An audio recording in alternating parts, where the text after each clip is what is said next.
صحاب المحل ده ما فتحوش محل برجر كده والسلام، لا دول لفوا محلات وعربيات البرجر بتاعت مصر كلها عشان يشوفوا ايه المميز في كل واحدة ويحاولوا يطبقوه عندهم. وغير كده هم بقالهم 15 سنة شغالين في المجال ده، فعارفين هم بيجيبوا احسن حاجة بأقل سعر منين. انا النهارده في النعام في عين شمس جنب قهوة عماد عشان اجرب مستر ميت. المحل ده متخصص في البرجر والفراي تشيكن، وبرضه بيعمل حواوشي وكفتة. عنده شواية كده قدام المحل بيعمل عليها البرجر والحواوشي والكفتة، وفي نفس الوقت برضه بيحمص عليها العيش عشان خاطر يستحمل الصوصات. هو عامل شوية عروض كده عشان رمضان، فيهم عرض لامم كل حاجة تقريبا في المحل، سندوتش برجر وسندوتش فراخ وحواوشي وكفتة رول وبطاطس وبيبسي، كل ده بقى ب 165 جنيه، وممكن تزود على البطاطس جبنة ب 10 جنيه زيادة. المهم ابتديت اول حاجة بالبطاطس، هما مستخدمين اللي هو النوع الالومت ده اللي هو بيكون الرفيع خالص. التتبيلة بتاعت البطاطس كانت لذيذة، زائد كمان صوص الجبنة اللي احنا زودناه ده، يعني انا مش ندمان عليه خالص، هو الصراحة طعمه حلو جدا. دخلت بعد كده بقى على رول الكفتة، بيكون محطوط جوه السندوتش بقدونس وبصل وطحينة مع الكفتة نفسها متلفين كده في عيش بلدي معمول رول محطوط بعدها على الفحم، فالعيش نفسه بيكون واخد طعم وريحة الشوي. انا خدت قطمة في التانية وبعد كده دقت الكفتة لوحدها. يعني بصوا هو السندوتش لذيذ، بس انا بالنسبة لي هم محتاجين يشتغلوا على الكفتة نفسها اكتر شوية. دخلت بعد كده على الحواوشي، كمية اللحمة اللي فيه دي صراحة كانت محترمة، زائد ان هو كان مقرمش كده من بره، وبعدين لما دقته كمان التتبيلة بتاعت اللحمة نفسها كانت حلوة، فاوفرول اتبسطت برضه بيه. جربت برضه الحواوشي مع صوص الجبنة كده، بصراحة كان حلو قوي يا جماعة، صوص الجبنة بتاعهم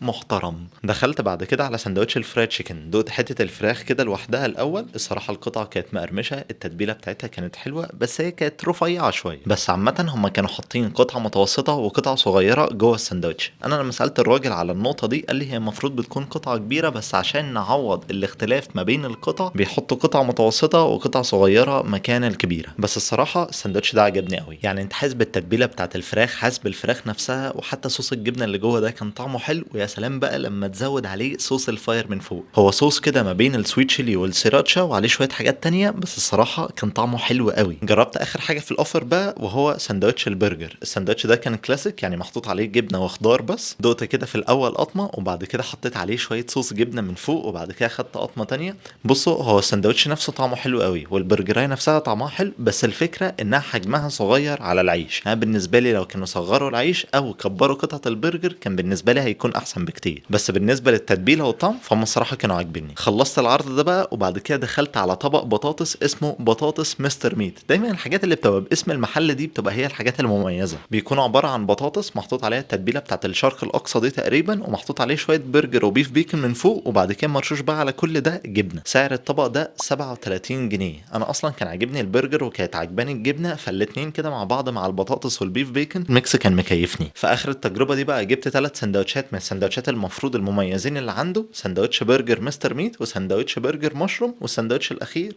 تشيكن سوبريم. ابتديت في الاول ببرجر مستر ميت، ده بيكون عباره عن قطعه برجر عليها صوص جبنه، بعد كده بيف بيكن، واخر حاجه موتزاريلا ستيكس. سعر السندوتش ده 75 جنيه. بس انا بوجه عام ما بفضلش الموتزاريلا ستيكس جوه السندوتش عشان بتسرق الطعم من الحاجات الاساسيه اللي هي البرجر. بس لما جيت دقت قطمه كده البيف بيكن مع البرجر بس، الصراحه كان طعمه حلو. يعني انا بالنسبه لي لو هطلب ممكن اشيل الموتزاريلا ستيكس او اشوف اي سندوتش تاني من غير الموتزاريلا ستيكس، بس ده تفضيل شخصي برضه يا جماعه. لو انت بتحب الموتزاريلا ستيكس فهي كانت حلوه هناك يعني. دخلت بعد كده على التشيكن سوبريم، وهو يعتبر نفس السندوتش في الاول بس محطوط عليه تركي مدخن من فوق، وانا بالنسبه لي انا بفضل اللي هو الميكس بتاع التركي المدخن مع الفرايد تشيكن ده، فالسندوتش ده بالنسبه لي كان حلو قوي. وسعر التشيكن سوبريم ده 60 جنيه. اخر حاجه بقى قفلت بيها التجربه دي هو الدبل مشروم برجر، بيكون عباره عن قطعتين برجر كل واحده محطوط فوقيها الصوص بتاع المشروم ومشروم. سعر السندوتش ده 90 جنيه. ميكس المشروم والصوص بتاع المشروم مع البرجر الصراحه كان حلو. وعلى العموم برضه لو انت عايز تطلبه سنجل، السندوتش السنجل انا كنت حاسس فيه بطعم البرجر، فانا ما كنتش هبقى متأزم خالص لو السندوتش ده كان سنجل.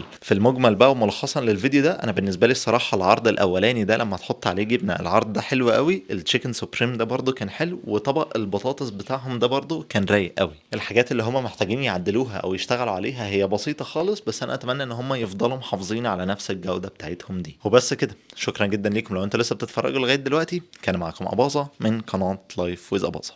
سلام.